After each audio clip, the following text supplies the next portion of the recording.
horário da sua aula. A participação fora do seu horário de aula é livre, estão todos convidados para poderem participar, caso o tema seja de interesse, tenha disposição, e depois, durante a apresentação de cada palestrante, daí sim, aqui no chat da palestra, vai ser colocado um link. O objetivo do link que vai ser colocado aqui é um objetivo exclusivo para emissão de certificados que depois são enviados diretamente aos docentes. Isso é feito por meio de uma mala direta, por isso é bastante importante que preencham o formulário para o recebimento adequado do certificado. Esse preenchimento do link não tem nenhuma relação com a presença, como eu já disse anteriormente. A presença ocorre na sala dos professores do Moodle.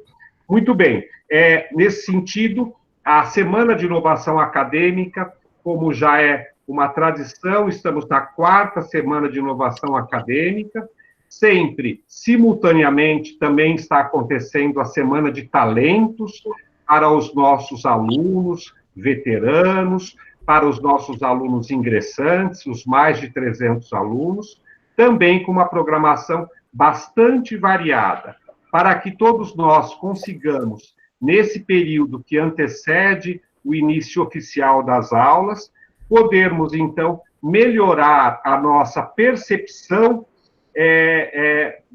dos assuntos ligados com a educação e podermos utilizar as novas descobertas, sempre estamos aprendendo, não é? Sempre estamos aprendendo e podermos utilizar essas novas percepções que cada um dos palestrantes que estão dedicando o seu tempo para conversar aqui conosco, para que nós possamos, dessa maneira, planejar novas e diferentes ações para o acolhimento de nossos alunos, para a avaliação formativa dos nossos alunos e para que consigamos nos habituar a ter um feedback constante para que consigamos sempre estar promovendo um ensino transformador que faz parte da visão que a Fundação Santo André precisa chegar e, como todos sabem, estamos no caminho de conseguirmos chegar,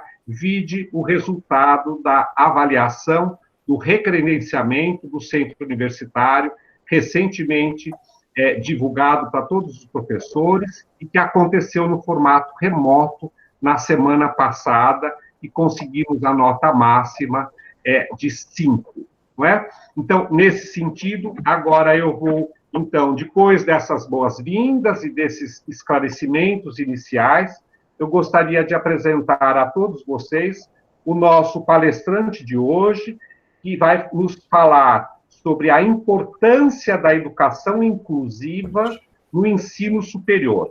Educação inclusiva no ensino superior. O professor Rodrigo Rubner Mendes, do Instituto Rodrigo Mendes, é o nosso convidado ilustre para hoje. Ele é mestre em gestão da diversidade humana pela Fundação Getúlio Vargas, atua como professor e pesquisador na área de educação inclusiva e, em 1994, ele fundou o Instituto Rodrigo Mendes, que é uma organização sem fins lucrativos, cuja missão é garantir que toda pessoa com deficiência tenha acesso a uma educação de qualidade na escola comum. O professor Rodrigo vai conversar com todos nós aqui, contar um pouco da sua trajetória, da sua experiência, e para vocês terem uma ideia, ao longo dessa trajetória do Instituto, ele pôde atender mais de 100 mil educadores de todos os estados brasileiros, gerando um impacto de cerca de 1 milhão de estudantes. Não é? Então, o portal que o Instituto possui é um portal chamado de Diversa, e ele oferece uma vasta biblioteca com referências bastante práticas sobre como acolher as diferenças humanas nas escolas e recebe visitas de várias partes do mundo. O professor Rodrigo também é empreendedor social Ashuka e membro da Young Global Leaders, do Fórum Econômico Mundial. Desde 2015, ele também atua como consultor para a Unesco e para o governo de Angola. Entre outras ações, esta é apenas um resumo para ilustrar a importância do trabalho do professor Rodrigo nesse sentido. E agora eu, mais uma vez, agradeço, professor Rodrigo, a sua ilustre presença aqui com o nosso corpo docente e vou lhe passar a palavra para a sua apresentação de hoje. Mais uma vez, muito obrigado por nos contemplar com esse tema de tão grande relevância para todos os docentes e nós precisamos aprender também sobre esse assunto, aprender cada vez mais sobre esse assunto. Muito obrigado. Obrigado, professor Roberto. Mais uma vez, boa noite a todos. Agradeço o convite, um prazer estar com vocês. Bom, eu vou tentar primeiro dar um panorama do que eu tenho descoberto sobre essa temática nos últimos anos. Eu tenho viajado para diversas regiões do Brasil e também para outros países nos últimos 10 anos, com esse olhar, com esse objetivo de encontrar experiências consistentes de educação inclusiva, e com isso eu tive a chance aí de conhecer escolas que vêm se destacando por essa prática em diversos contextos, e com isso também conversar. Eu sempre, em geral, vou num papel de pesquisador e organizo entrevistas, né, não só com os professores das escolas, mas com os diretores e sempre me aproximo também de quem está à frente da Secretaria de Educação, ou seja, tento falar com os gestores públicos que estão responsáveis pela educação de um determinado território. E aí, acho que para começar a conversa, qual seria um conceito de educação inclusiva que seja condizente com essas experiências que eu tenho encontrado e a bibliografia também que eu tenho explorado, né? Resumindo, eu proponho que a gente pense na escola inclusiva como uma escola que acolhe todos e persegue altas expectativas para cada um. Quer dizer, a gente, em outras palavras, está falando de uma escola que iguala oportunidades, no sentido de garantir direitos, e diferencia as suas estratégias, as suas práticas, por estar ciente de que cada aluno aprende e se desenvolve de uma maneira particular. E é interessante também comentar, em 2015, o MEC havia me chamado para eu fazer uma pesquisa sobre como é que essa ideia de educação inclusiva foi constituída internacionalmente, sob o ponto de vista da sociedade civil,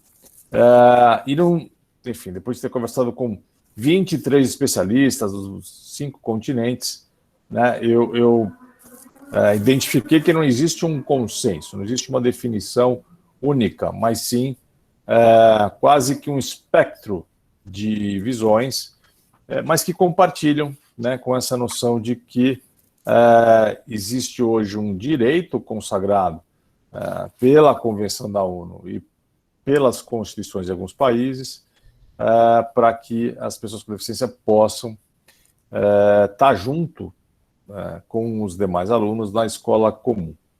E é interessante que em 2011, né, a gente contratou uma pesquisadora de Harvard para produzir um estudo de caso sobre uma escola lá da região de Boston, que eu visitei há algum tempo, é uma referência nos Estados Unidos, se chama Henderson School.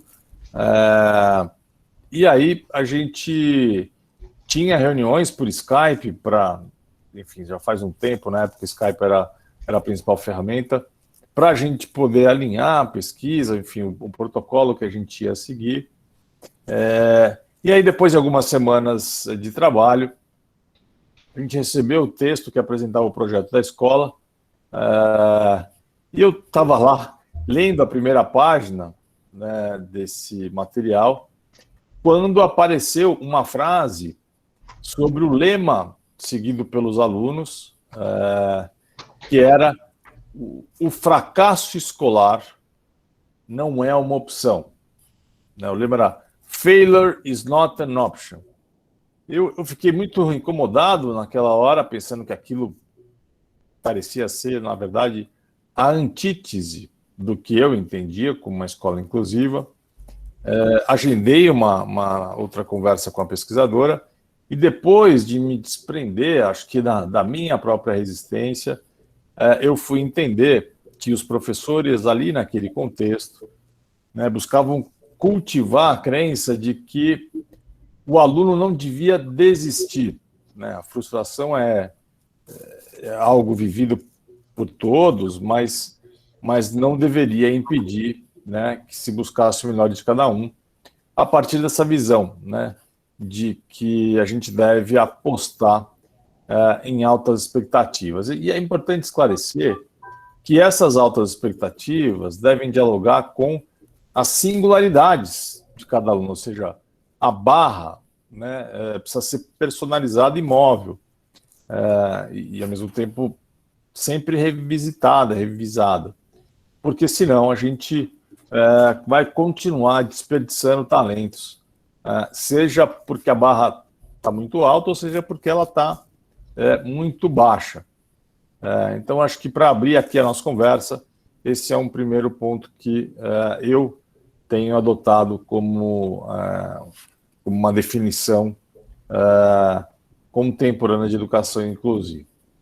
Agora vamos falar do público-alvo, né? Ou seja, de quem que a gente está falando, né? Qual que é o público-alvo desse conceito? Será que existe um recorte, né? Um dos especialistas que eu entrevistei naquela época se chama Mel Eisko, é um inglês que, enfim, muito respeitado aí pelas inúmeras publicações feitas em nome da Unesco, enfim, uma pessoa que está há muitas décadas na trajetória. E o Mel Eisko diz, né, durante a conversa comigo, que para ele a educação inclusiva não é sobre crianças com deficiência, mas é uma abordagem que trata de uma reforma educacional sobre a ideia de que cada criança é importante. Então, eu acho que essa noção é fundamental para que a gente desconstrua a ilusão do apêndice, né? Então, não estamos aqui falando do segmento X ou do segmento Y, mas das diferenças humanas que habitam, né, cada turma de alunos e que precisam ser atendidas hoje, né, não no futuro. Tem muita gente que diz: não, a gente está aqui se preparando, um dia a gente vai poder receber essas crianças, e isso, né, revela uma certa ilusão de que é possível parar a escola, as pessoas se prepararem para, num futuro, né, as crianças serem atendidas. Então a gente pode tratar mais dessa questão. Mas por que esse assunto é, em geral, associado à questão da deficiência? Né? Isso faz algum sentido? Então, isso faz sentido pelo fato de que essa parcela da população, né, esse segmento de alunos, ao longo da história, enfrentou severos graus de discriminação e de injustiça. E ainda hoje, e vocês sabem disso, né, é um grupo sistematicamente excluído da sala de aula. Então, também tem, além disso, esses alunos estão associados a um certo estigma de anormalidade que é incompatível eu diria, com os padrões homogeneizadores adotados ainda por grande parte das instituições de ensino. Então, isso justifica, por enquanto, né, a gente adotar medidas específicas para acelerar a redução da desigualdade enfrentada por essas pessoas. E conforme a gente vai conseguindo reduzir esse gap, essa diferença, a gente vai tornando ações específicas menos necessárias no sentido, né, de uma ação afirmativa.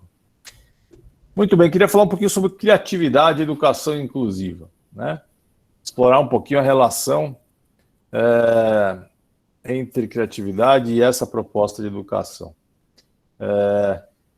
Eu tenho percebido, né, que a criatividade ela age como um catalisador da solidificação das nossas escolas como espaços inclusivos. Há algum tempo, por exemplo, a gente recebeu um relato de um professor de Belém do Pará, chamado Bruno dos Santos. Ele tinha acabado de receber um aluno novo em uma das suas turmas do ensino médio, chamado André, e estava se perguntando, né, como é que ele faria para ensinar física, né, como é que ele faria para ensinar ótica para essa turma, dado que o André era cego. E aí o professor decidiu apostar na capacidade criativa dos próprios alunos para encontrar respostas, né, como falar sobre luz, cores, formação de imagens, né, para quem não enxerga.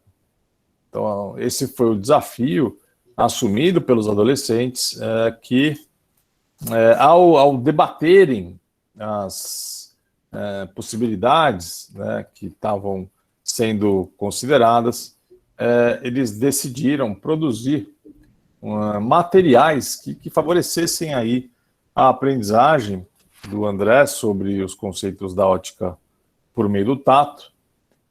E aí, depois de se dividirem em pequenos grupos, o primeiro passo foi pesquisar na internet o que já existia no campo do ensino da física para pessoas com deficiência visual. E aí, já com o repertório ampliado, partiram para a fase de criação de materiais. A premissa era usar insumos recicláveis e de baixo custo. E além de participar de um dos grupos, o André ficou responsável por testar a qualidade de cada produto, né, avaliando se correspondiam ao objetivo, né, de permitir a compreensão, entendimento dos fenômenos ópticos, sem que fosse necessária a visão. E aí, para o ensino da formação de imagens em espelhos planos, por exemplo, os alunos criaram uma maquete com uma base quadrada de madeira em que foram colocadas duas bonecas idênticas, frente a frente, nas extremidades opostas. Essa base foi dividida por uma placa de acrílico fixada verticalmente, né, no centro dessa maquete, e uma boneca representava o objeto real, enquanto que a outra representava a imagem virtual formada pelo espelho plano, e para simular os raios de luz entre os objetos, entre o objeto e a imagem, na verdade, os alunos conectaram as bonecas por meio de algumas linhas, e essas linhas atravessavam o acrílico, e é interessante que, com isso, né, o próprio André tinha condições não só de compreender o conteúdo, como ensinar outros alunos o que ele tinha aprendido a partir, né, da criatividade dos próprios colegas em desenvolver esse tipo de material.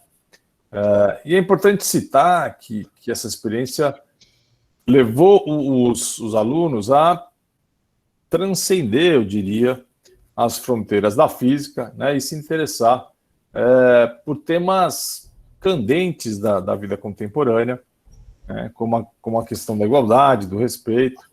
E uma das indagações era quem deveria se responsabilizar por garantir que o André aprendesse física? A escola, o Estado, a família. E na busca por subsídios, eles fizeram pesquisas, leram artigos, enfim, desenvolveram ações que denotam um processo genuíno de apropriação do conhecimento, que eu acho que dialoga muito com o próprio pensamento do John Dewey. John Dewey, enfim, um pensador que sempre nos foi uma fonte de reflexão, né, que todos vocês conhecem, e, enfim, lembrando, né, uma expressão dele de que a gente deve dar para os alunos alguma coisa para eles fazerem, e não para eles aprenderem, porque o ato de fazer é como o incentivo para se pensar, e aí a aprendizagem é uma consequência natural. Acho que esse caso, né, esse pequeno exemplo que eu dei, escancara a importância da criatividade como uma competência a ser desenvolvida no ambiente escolar, e, além disso, acho que ilustra o enorme potencial do engajamento dos jovens quando são convidados a formular propostas relacionadas a causas sociais, como a inclusão de pessoas com deficiência. Antes de falar do ensino superior, queria falar um pouquinho sobre esse contexto da pandemia, né? A gente acompanhou desde o ano passado as escolas, todo esse drama e o fechamento das instituições, e é evidente, né, que o desafio de não deixar ninguém para trás acho que ganha outra dimensão diante das limitações dos recursos de ensino à distância, especialmente quanto à interação social e à construção de vínculos afetivos. Simplesmente disponibilizar uma série de aulas em vídeo na internet e esperar que todo mundo aprenda é o caminho certo para excluir muita gente, né? O ensino à distância não pode ser visto como uma resposta definitiva, mas como um complemento ao conjunto de experiências presenciais, né, que os alunos da educação básica desfrutam. Então, em várias regiões do Brasil, a gente tem constatado aí uma acho que exemplar capacidade de mobilização dos territórios, a partir da liderança dos gestores. Aqui na rede municipal de São Paulo, por exemplo, foi muito impressionante a operação que a secretaria organizou, imprimindo os livros de atividades e fazendo uma gigantesca força-tarefa para atualizar os cadastros, né, os dados dos alunos, e enviando os materiais para as casas pelo correio, para que ninguém ficasse desprovido desses recursos. As escolas também fizeram uma checagem minuciosa, entrando em contato com cada família, para garantir que todo mundo tivesse recebido. Em certas regiões foram até usados carros de som, né, e veículos que costumam fazer venda de produtos para essa espécie de mobilização ativa. Eu achei muito bacana o relato de que alguns professores tiveram a iniciativa de filmar salas de aula vazias, né, para enviar para os alunos, de forma que eles percebessem que não eram os únicos, né, a ficarem em casa, né, especialmente alunos com deficiência intelectual, quer dizer, que não estavam sendo excluídos e que deveriam fazer as atividades remotamente encaminhadas pela equipe. Vale também citar a história de uma educadora chamada Andréa Duque, né? Ela era, na época, diretora da área da Secretaria Municipal de Cruzeiro, no interior de São Paulo. Estava sentindo na pele esses efeitos da desigualdade, né, que está na nossa porta a todo momento, e que, na verdade, sempre foi um assunto, né, muito explicitado pelas nossas escolas. Quer dizer, a gente está falando do evidente contraste, né, entre crianças de famílias que conseguem manter o contato à distância com a escola, utilizando a internet, telefonia, e por outro lado, famílias que não dispõem, né, sequer de recursos básicos de comunicação para garantir a continuidade do estudo e para prover até alimentação, né? E na época o desafio da Andréa, voltando para a história de Cruzeiro, era dar condições mínimas para o maior número possível de escolas e de famílias, né, para que eles pudessem seguir com o apoio aos seus filhos. E aí, em primeiro lugar, eles fizeram uma revisão das estratégias pedagógicas, né, pensando no aspecto de como é que eles iam, à distância, disponibilizar conteúdos, e também cuidaram, né, para as famílias, para que as famílias recebessem alimentos, né. Teve acho que um gesto singelo, mas revela um pouquinho do exemplo da importância da manutenção do vínculo entre família e escola, que foi, numa dessas ações de Cruzeiro, eles acrescentaram na cesta de alimentos enviadas para as famílias que não tinham, né, recursos, um maço de manjericão e a receita de um molho, se não me engano, para macarrão, para massa, e as mães, né, fizeram um depoimento do quanto isso, né, esse pequeno gesto ali já foi muito simbólico, né, como uma forma de integrar a família e ter uma noite diferente, um jantar diferente. Quer dizer, acho que sempre a gente tem essa possibilidade, né, de, com a própria criatividade e aquilo que a gente tem como recursos disponíveis, favorecer para que esse vínculo entre escola e família tenha continuidade. E só para fechar aqui, como terceira história, acho que vale mencionar uma experiência muito inspiradora da iniciativa feita pela Secretaria de Educação de Serra Grande do Norte, talvez vocês tenham ouvido falar, que é uma cidade do interior do Rio Grande do Norte, e que decidiu usar a rádio da cidade, chamada Rádio Princesa da Serra, para que os professores conseguissem manter o contato com os alunos, a maioria deles de áreas rurais, sem acesso à internet. E o programa ganhou o nome de Educação na Quarentena. Era transmitido todos os dias, fazendo com que o rádio a pilha voltasse a ser uma grande tecnologia, no sentido, uma tecnologia relevante no âmbito da educação.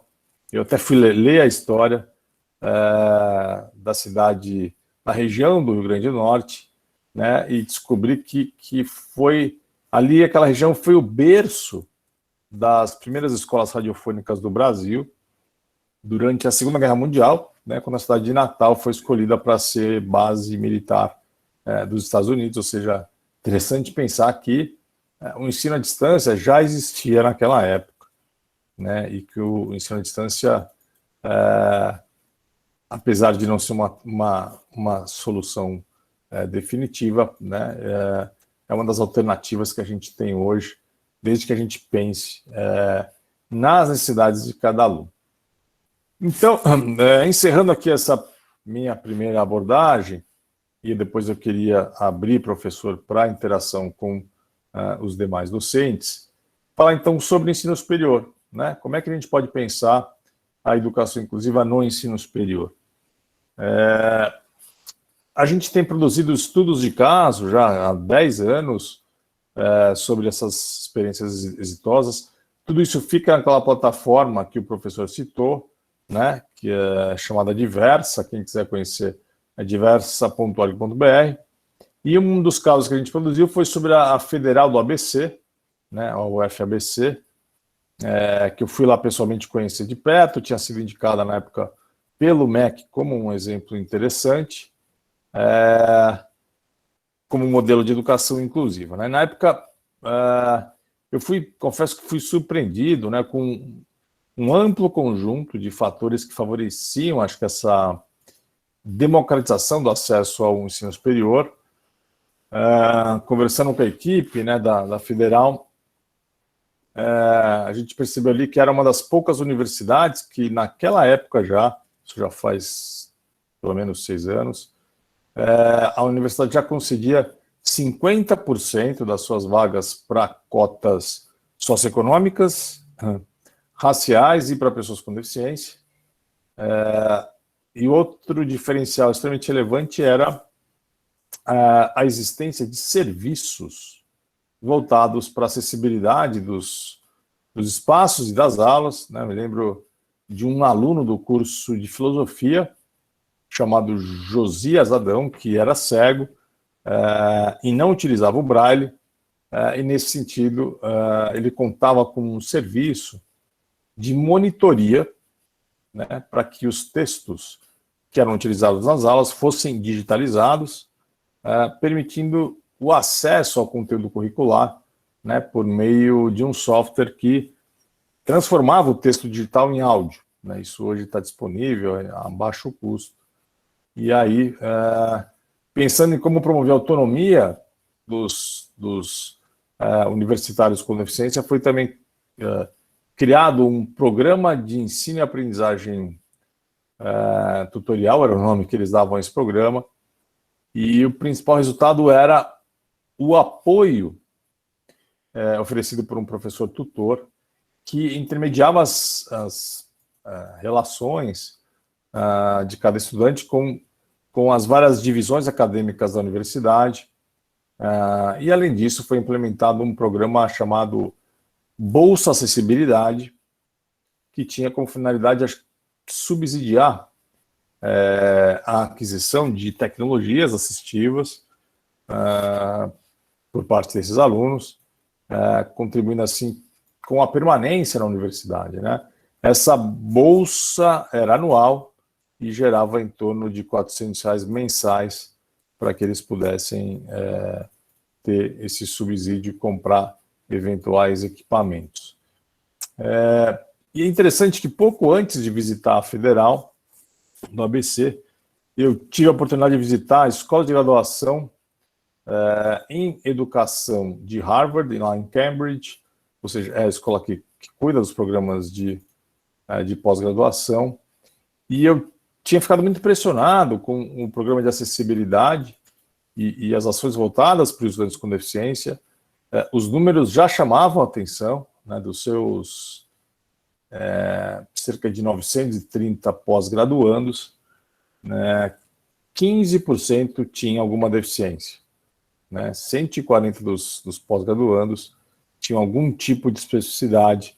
Lá o conceito é um pouco ampliado, pessoas com dislexia e doenças mentais também eram enquadrados no público-alvo e recebiam, então, suporte de uma equipe do que eles chamavam de serviços para acessibilidade e apoio à deficiência.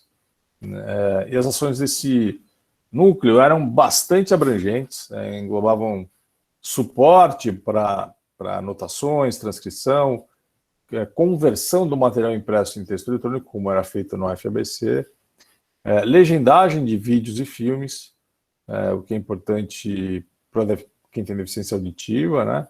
E empréstimo de hardware ou software, como, por exemplo, um sistema de conversão de texto em voz e amplificadores de tela. Também ofereciam uma série de apoios como, por exemplo, o transporte, né, acessível no campus, e treinamento em redação e planejamento, também com o apoio de equipes do centro médico da universidade. Eu confesso que, quando eu me deparei com essa realidade, imaginei que se tratava de um projeto viável só para países mais ricos, né? E, na verdade, era um ledo engano. O contato que eu tive com a Federal do ABC mostrou que eu estava equivocado, né? O Brasil já vinha desenvolvendo e apresentando exemplos, né, também a serem seguidos no ensino superior, como era o caso ali da Federal do ABC. Professor, eu queria então abrir agora para a interação com os demais professores. A gente tem bastante conteúdo produzido sobre a questão dos vários níveis de ensino, etc. Mas eu fico, então, à disposição para a gente conversar. Perfeito, professor Rodrigo. Então, eu vou agora deixar aberta aqui a palavra para os nossos professores poderem também participar desse evento, fazendo seus comentários, ou tirando as suas dúvidas, ou trazendo novos temas para a gente acrescentar nesse assunto de tamanha importância e que, para muitos de nós, esse assunto ainda tem muito para se experimentar, para se aprender. Né? Eu mesmo vou iniciar, professor Rodrigo, só alguém está com o microfone. Valteir, o seu microfone está ligado. É muito lindo e gratificante. Bom, nesse sentido, está aqui o professor Turíbio também já levantou aqui a mão. Eu gostaria de, inicialmente, lhe perguntar um pouco. Eu percebo que, na verdade, quando estamos falando de uma educação inclusiva, naturalmente, sempre temos que pensar numa ação institucional, não é? A escola, a instituição, ou mesmo até a empresa precisa estar preparada para essas ações, e esse preparo, naturalmente, precisa ultrapassar esses estigmas que você acabou de colocar também para a gente, não é? Então, a minha pergunta vai no sentido de que, quando estamos com esse tipo de necessidade dentro da sala de aula, para o professor, já é muito difícil de conseguir detectar este aluno, não é? Eu já trabalho há bastante tempo no magistério e estou sempre tentando descobrir qual é a mágica. E não existe uma mágica para a gente detectar isso. Detectar que precisaria ter dado uma modificada na sua forma de ensinar para promover aquela inclusão. Quando vamos perceber, o semestre ou o ano já está encerrando. E o estigma que fica para muitos professores é o estigma de que o aluno não estudou, não é? O aluno que tem dificuldade, e como o senhor bem colocou, na verdade, isso fica de lado. Então, não existe, de fato, uma receita nesse sentido, não é? Então, para nós, professores, existe algum tipo de possibilidade de fazermos alguma ação mais individual para se conseguir detectar melhor isto? Porque, veja, principalmente no sistema remoto que nós estamos vivendo aqui há mais de um ano, praticamente a gente não consegue ter contato com os alunos. E quando é no presencial, também, muitas vezes, em aulas expositivas, a gente não chega perto, muito perto dessa realidade. Então, o que você nos coloca nessa direção de que como que o professor precisa ter um olhar diferenciado para saber que naquela classe pode sim precisar de uma ação sua para detectar essa possibilidade de ter que mudar a sua ação para promover o ensino-aprendizagem. Professor Roberto, acho que tem, né, tudo isso, pensando numa instituição de ensino superior, né, começa com a própria, vamos dizer, chegada, né, a matrícula do estudante, né, do universitário, no momento em que ele faz o seu cadastro, disponibiliza os seus dados, etc. O primeiro passo é, né, existirem campos e dados que tratem dessa questão, né, para que o aluno já, no seu primeiro contato com a instituição de ensino, né, compartilhe, informe a instituição sobre, enfim, eventuais especificidades. Então, acho que é bem importante que a escola tenha esse cuidado, né, de tentar já identificar no momento da matrícula se existe alguma questão. Mas eu diria, mesmo que isso não deixe tão claro as características do aluno, o papel do professor, né, é estar atento à evolução, ao desenvolvimento de cada aluno e, né, em situações em que percebe alguma dificuldade, né, alguma necessidade específica em virtude, por exemplo, de um impedimento de ordem visual, ou de ordem motora, né, sempre conversar com o aluno, estabelecer um diálogo com ele, né, a melhor pessoa para informar, orientar a instituição de ensino sobre o que é necessário, o que funciona, o que dá certo para aquela pessoa é o próprio universitário, né? Quando a gente fala de outros níveis de ensino, educação infantil e ensino fundamental e médio, a família acaba sendo, né, um agente, um ator muito fundamental nesse processo de identificar, conhecer as necessidades particulares daquele estudante. Mas eu diria que quando a gente está no ensino superior, né, o próprio estudante já tem ali toda uma trajetória e com ele o professor pode identificar, né, o que é necessário. Porque acho que isso é importante esclarecer, professor. Não existem, o senhor falou que não existe receita, né? O senhor tem toda a razão, mas eu diria que não existem receitas, inclusive, por tipo de deficiência, né? Eu observo uma certa ilusão, né, por parte de algumas pessoas, achando que a gente pode criar estratégias vinculadas à especificidade. Então, para pessoas com deficiência intelectual, né, estudantes com síndrome de Down que estão chegando no ensino superior, por exemplo, pode, né, existe essa expectativa de haver ali práticas didáticas que funcionam para a pessoa com síndrome de Down, ou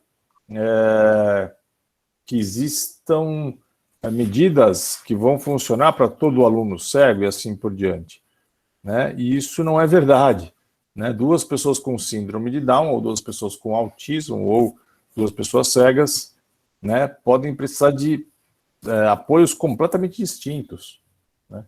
Então, independentemente do laudo, né, da questão daquele registro clínico médico, a conversa entre o professor e o aluno é que vai indicar aquilo que é necessário.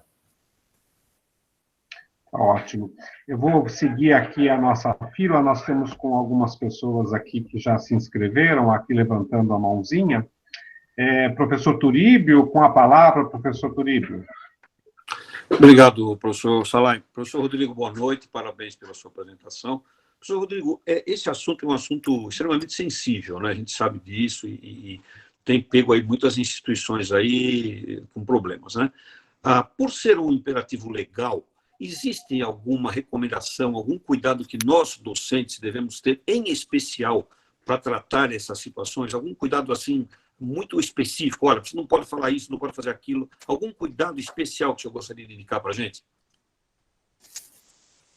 Olha, professor, bom, tem primeiro uma questão da legislação, né? Acho que é importante que nós, como educadores, tenhamos conhecimento quais são as diretrizes legais hoje, né? Então, por exemplo, né, a gente tem a lei mais recente sobre esse segmento da população, né, é o Estatuto da Pessoa com Deficiência, ou Lei Brasileira de Inclusão, né, chamada LBI, que foi aprovada pelo Congresso em 2015 e começou a ser implementada em 2016. E essa lei traz uma série de inovações importantes, né, como, por exemplo, a proibição de uma escola qualquer, seja pública ou privada, de negar a matrícula, né, pelo fato do aluno apresentar um diagnóstico, um laudo de deficiência, e também a proibição da escola cobrar taxas adicionais ou mensalidades adicionais, ou até, enfim, algum tipo de ônus à família daquele aluno, né, pelo fato, por exemplo, da escola ter que se reformular, ter que repensar sua infraestrutura e assim por diante, né? Isso é crime, passou a ser crime, o diretor da escola pode ser preso, né, por esse tipo de atitude, o que era uma prática muito comum, especialmente por parte das escolas particulares, né, que de forma um pouco velada, diziam que não estavam preparadas, seria melhor que aquela criança, né, aquela família procurasse uma escola que já tivesse experiência nesse assunto. Isso acontece muito, né, até hoje, tem um pouco desse discurso. A mudança é que agora a família tem uma facilidade de acionar o Ministério Público, né, e, enfim, processar aquela instituição de ensino.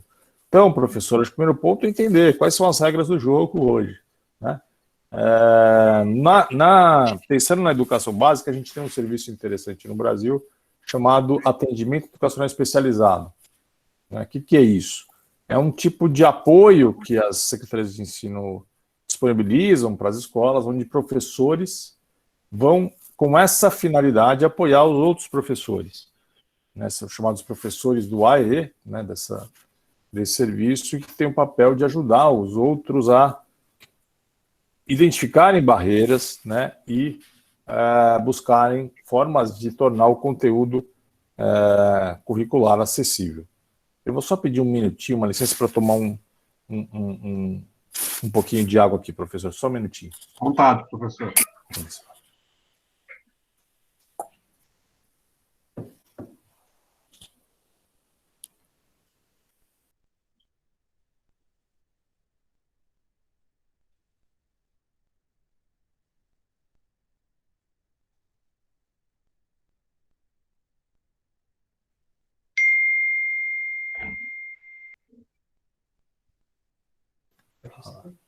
Sim.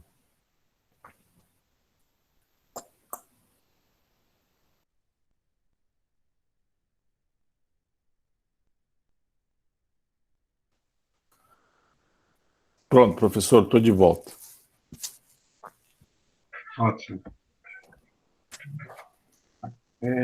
Eu acho que já terminou a resposta ao professor Turíbio, não é? E, Turíbio, você quer colocar alguma outra coisa? Está satisfeito? Não, obrigado, Salai. Era só mesmo essa preocupação em relação à questão de ser um tema sensível, por ser alvo de uma legislação federal, né? Então, essas preocupações que nós, docentes, temos que ter dentro do ambiente acadêmico, em especial dentro da sala de aula, né? Mas acho que o Rodrigo foi muito assertivo na resposta. Obrigado, Rodrigo. É isso mesmo, porque deixa de ser uma posição pessoal do professor, isso esbarra justamente na legislação, como o professor colocou. Eu vou passar aqui na nossa fila, professor Fábio Alonso, tudo bem? Com a palavra, por favor. Olá, professor Roberto, tudo bem? Tudo bem? Uma alegria estarmos aqui, viu? Muito bom. Professor Rodrigo, posso chamá-lo de professor, não é?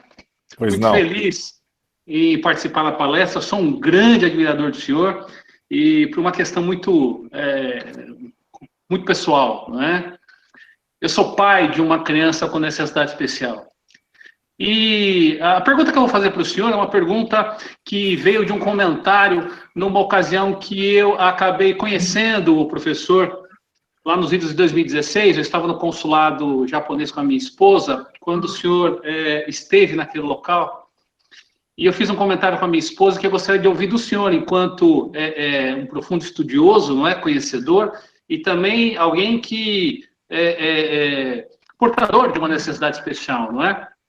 E o comentário que eu fiz com a minha esposa, professor, foi o seguinte: poxa, será que Heloísa, minha filha, ela é portadora de uma síndrome chamada Prader-Willi, e dentre as diversas comorbidades, ela também tem lá a deficiência intelectual leve, não é? Eu fiz um comentário para minha esposa, professor: poxa, será que o portador de uma deficiência que não seja intelectual ou mental tem uma maior facilidade ou uma esperança de uma vida mais digna? E aí agora eu volto essa palavra para o senhor, que é um profundo conhecedor, não é? De crianças e de pessoas que buscam, não é, uma melhoria educacional, uma melhor de qualidade de vida, uma dignidade em relação a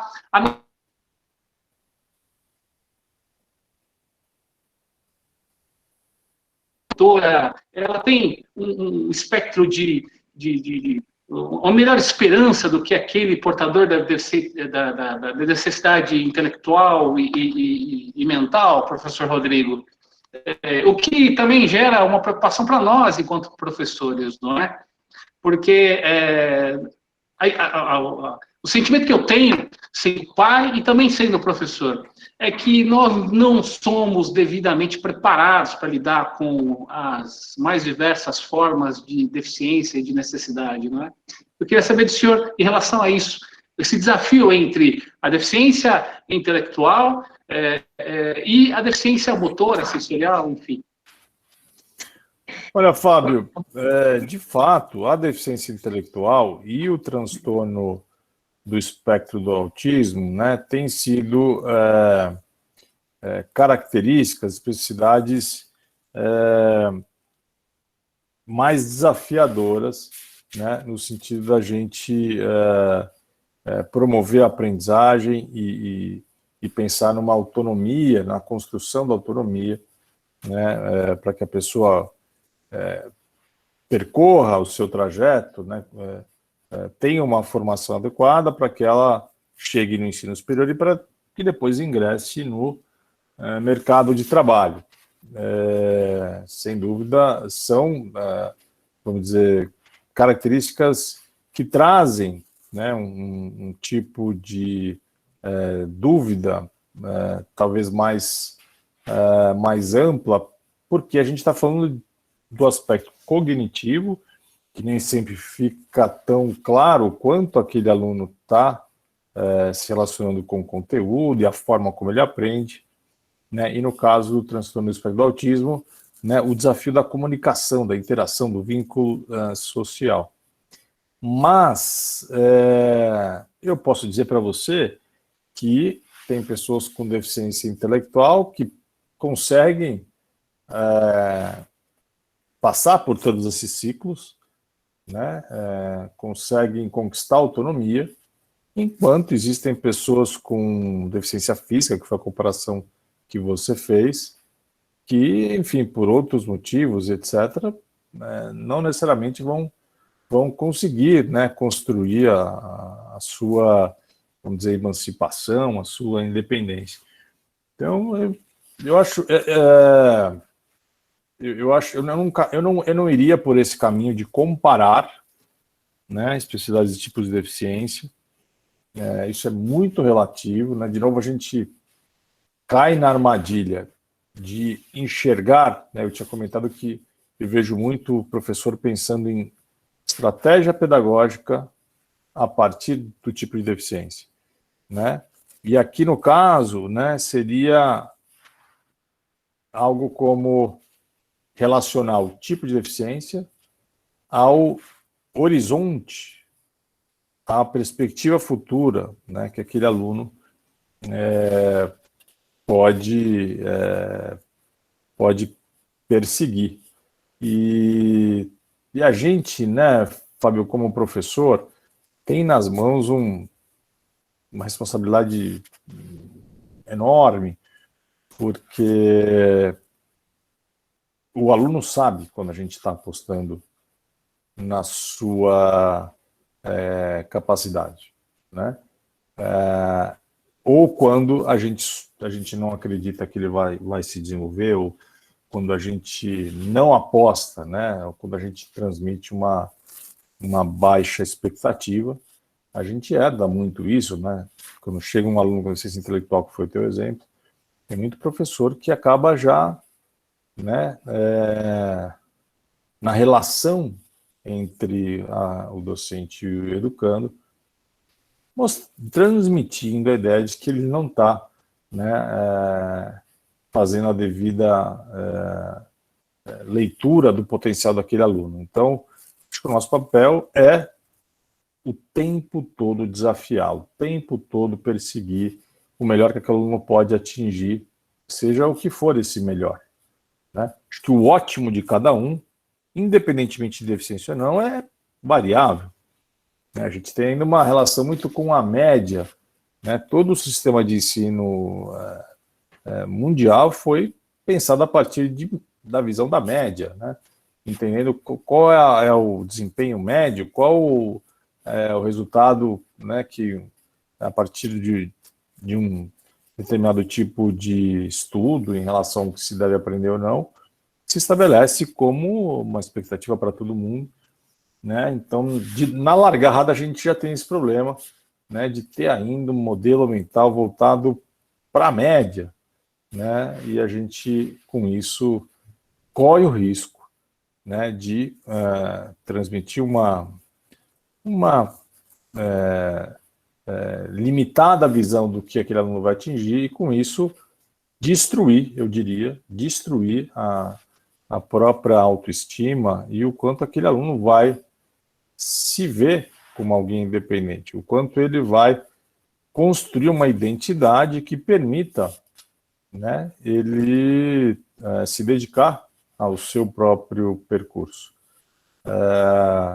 Então, eu acho que a gente, né, quando avalia um aluno, por exemplo, com deficiência, a gente tem que comparar ele com ele mesmo, né? Então, ao longo dos semestres e dos anos, a gente tem que criar uma forma de registrar aquilo que está sendo observado em termos de aprendizagem, né, e avaliar ele em relação ao que ele está alcançando, né, ao longo do tempo. Então, comparar o aluno com deficiência com outro aluno, ou dois alunos com deficiência, né, eu diria que pode gerar uma série de consequências, né, que não favoreçam, né, a nossa atitude, nosso papel como professor, e, ao mesmo tempo, a construção de um vínculo de confiança, né? Um vínculo de confiança entre o professor e o aluno. Ótimo, professor. Nós estamos recebendo aqui pelo chat vários parabéns pela sua apresentação. Eu vou passar agora a pergunta da professora Marli, e daí nós temos ainda mais duas perguntas que eu vou ler para o senhor no chat. Professora Marli, com a palavra.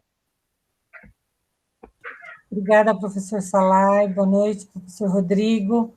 Prazer estar aqui, ouvindo você.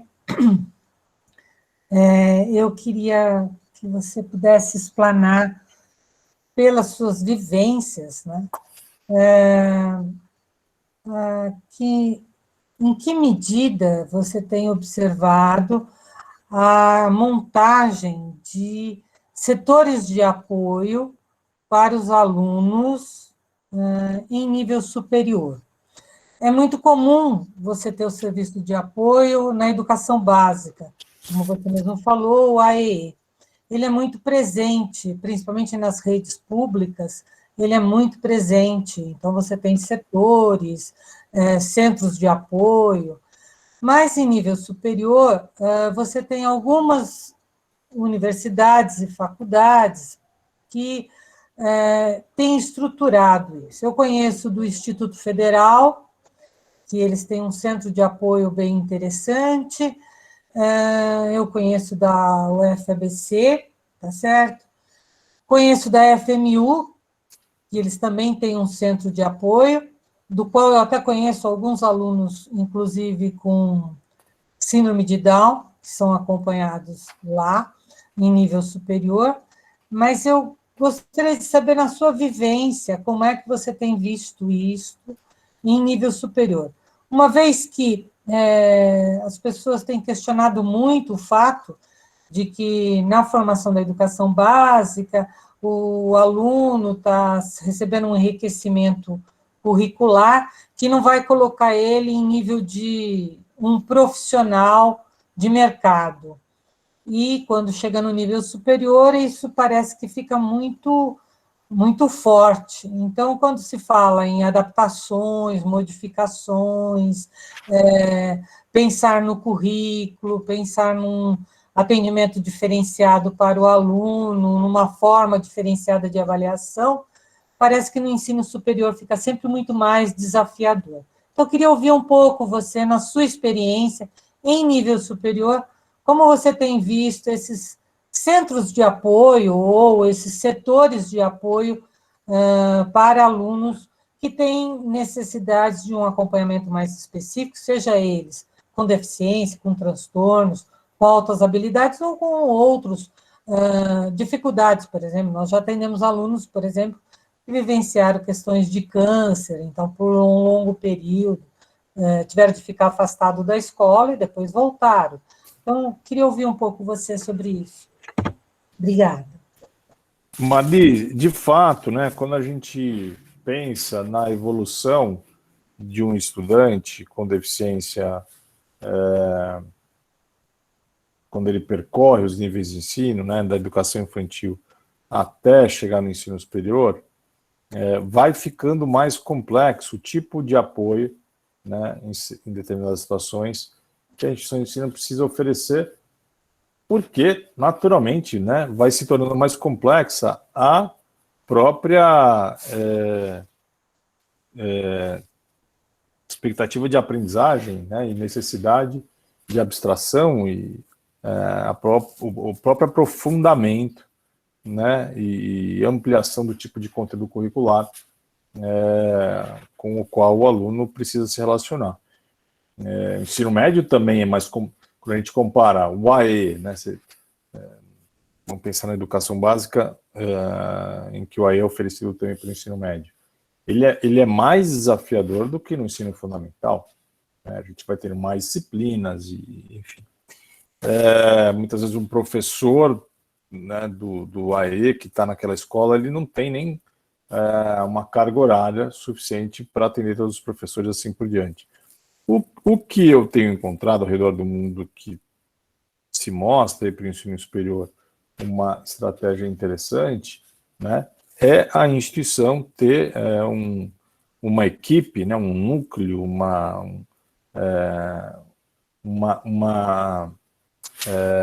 competência, uma soma de competências profissionais que assumem essa responsabilidade, né, de oferecer serviços de apoio. Uma vez eu estava com uma representante do Ministério da Educação da Finlândia, fui para um encontro na Dinamarca e entrevistei ela perguntando como é que eles, né, que são um país que se destaca tanto nesses rankings de qualidade de ensino, fazem para conciliar vamos dizer, a busca por desempenho com o acolhimento, com a inclusão de todo aluno, e eles abandonaram o uso da expressão educação especial, special education, né, que ainda está muito em vigor no mundo todo, porque isso gerava um rótulo, isso gerava um estigma, e só usam a questão do suporte, né? Eles entendem que qualquer aluno, em algum momento da sua jornada, vai precisar de um apoio, de um suporte, vai ter uma dificuldade de aprendizagem, e o papel da escola é estar acompanhando o tempo todo, né, e conforme surge essa dificuldade, de forma colaborativa, aquele grupo de professores buscarem soluções. No ensino superior, eu diria que, né, o caminho é o mesmo.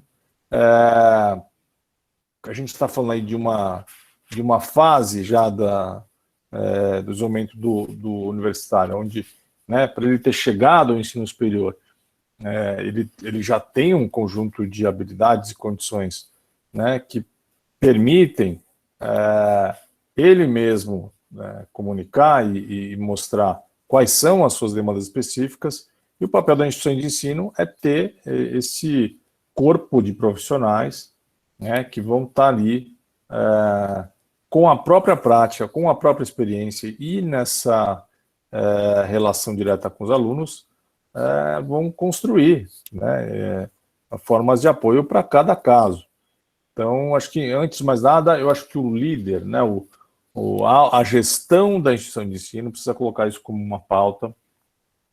Isso não deve ser algo periférico, isso deve ser parte do princípio da instituição, né, e a partir desse compromisso, né, de garantir serviços de apoio nos casos em que isso é necessário, fazer investimentos, né? Isso pressupõe algum tipo de investimento, né, por parte de profissionais que vão ter sua dedicação, né, parte da sua carga horária voltada a esse tipo de serviço. E os serviços, né, eles giram em torno de eliminar barreiras nos materiais. Então, em muitos casos, por exemplo, um aluno que tem alguma dificuldade auditiva ou alguma deficiência no campo sensorial, esse é o primeiro ponto, né? Pensar se as aulas e os materiais que estão sendo usados são acessíveis, né? E aí ter essa equipe que vai fazer adaptações e explorar tecnologias que tornem aquele material, aquela aula acessível. Então, acho que, antes de mais nada, a Marli é a instituição, né, entender que isso demanda algum tipo de investimento e colocar isso como parte dos valores da organização, né, e, com isso, aprender com a própria experiência o que é necessário. Mas eu começaria, né, pensando em algum núcleo responsável por acessibilidade e por adequação das estratégias de ensino. Obrigada, professor Rodrigo. Muito Professor obrigada. Roberto, eu só queria pedir um favor. Às 9 horas eu vou precisar, né, daqui a pouquinho já encerrar minha participação. A gente tem mais 5 minutos aqui. Não, sim, já acabaram aqui, a fila já acabou. Eu só queria colocar que muitos participantes estão aqui agradecendo e parabenizando pela sua palestra, colocando até de que essa colocação da sua resposta ao professor Fábio, de que a colocação de que crescimento e avaliação se dão a partir do aluno para com ele mesmo, né? Uma colocação que foi aqui apresentada pelo professor André. Agora, tem 2 pontinhos, eu não sei o quanto são longos ou não, mas só fique à vontade para colocar, são temas um pouco mais amplos, mas fique à vontade no seu tempo, sem problema nenhum, mas é no sentido do preconceito, da professora Adil, do preconceito que pode ocorrer no ensino superior com as pessoas com deficiência e da inclusão da família, né? Inclusão das famílias. Se tem alguma experiência com essa inclusão também das famílias na escola. Olha, professor, no ensino superior, né, daquilo que a gente tem observado como prática exitosa,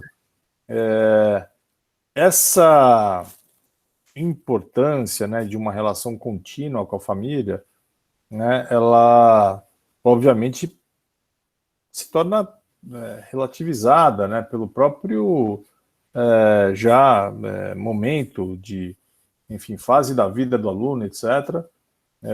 Acho que tem que haver um espaço sempre para a família, né, mesmo no ensino superior, e isso, né, deve ser pensado de forma a garantir que as famílias, em casos de alguma angústia, né, se sintam também ouvidas, né? Eu tenho um colega que tem síndrome de Down, passou no vestibular em algumas faculdades e hoje está cursando, né, a carreira, ele quer ser professor, está fazendo pedagogia, e a família dele tem relações com a instituição de ensino, né? Então, assim como em outros casos, né, que envolvem algum tipo de apoio da instituição de ensino e algum tipo de encaminhamento em relação a questões de desigualdade, eu acho que tem que sempre haver um espaço de escuta, de diálogo com as famílias, mas sempre buscando a autonomia do universitário. Acho que já é um momento em que isso tem que ser sempre canalizado para a relação professor e universitário, né, e, quando necessário, obviamente, ter o espaço de presença, de diálogo, de contato com com as famílias. Mas o que eu posso dizer é que das experiências que a gente tem visto, né, é muito mais relevante esse olhar atento ao que está acontecendo com o aluno, né, e com ele, sim, construir encaminhamentos e entender o quanto aquela família também precisa ser implicada, né, na busca por ações e pela construção da acessibilidade do conteúdo curricular. Perfeito, professor Rodrigo. Eu, mais uma vez, então, em meu nome, em nome da Fundação Santo André, do nosso reitor, professor Rodrigo Cutri, e também de todos os professores aqui presentes, nós agradecemos muito pela sua apresentação desse tema, que eu não tenho dúvida de que, certamente, sensibilizou a cada um de nós aqui e que todos nós já enfrentamos situação nesse sentido, em sala de aula, e não sabíamos, literalmente, como agir nesse sentido. Nós temos exemplos em vários cursos da Fundação Santo André, em cursos de ciências biológicas, em cursos de direito, nós temos vários exemplos aí, e que precisamos, sim, como o senhor bem colocou, institucionalmente, detectar essa nova prática que nós precisamos. Nova não é nova, mas sim, nós precisamos nos orientar no sentido de estabelecer uma prática para promover ações que vão ao encontro do que temos de mais novo nessa área de pesquisa, nessa área da ciência, da inclusão. Mais uma vez, professor Rodrigo, muito obrigado por nos contemplar, ficamos todos muito contentes, e então, até a próxima. Muito obrigado a todos, pessoal, palminhas aí, não é? Palminhas aí virtuais. Muito obrigado, e voltamos a nos falar, certo? Obrigado, professor, foi um prazer, e fico à disposição para outras interações com vocês, tá bom? Uma boa noite. Boa noite. Que nos encontremos. Muito obrigada. Boa noite. Obrigado. Boa noite, professor. Boa noite, Boa noite. muito obrigado. Boa noite, boa noite. Boa noite a todos. Boa noite, muito obrigado. Boa noite, obrigada. Até a próxima, então. Tchau, tchau. Boa noite, muito obrigado. Pois não. Eliane Stein, você quer falar comigo alguma coisa? Tem alguma Não, dúvida? só pessoal? estava agradecendo ao professor, ao palestrante. Ah, tá ótimo. Professor Roberto Salai, só uma última pequena dúvida, conforme eu escrevi um pequeno à parte, né? Pois não,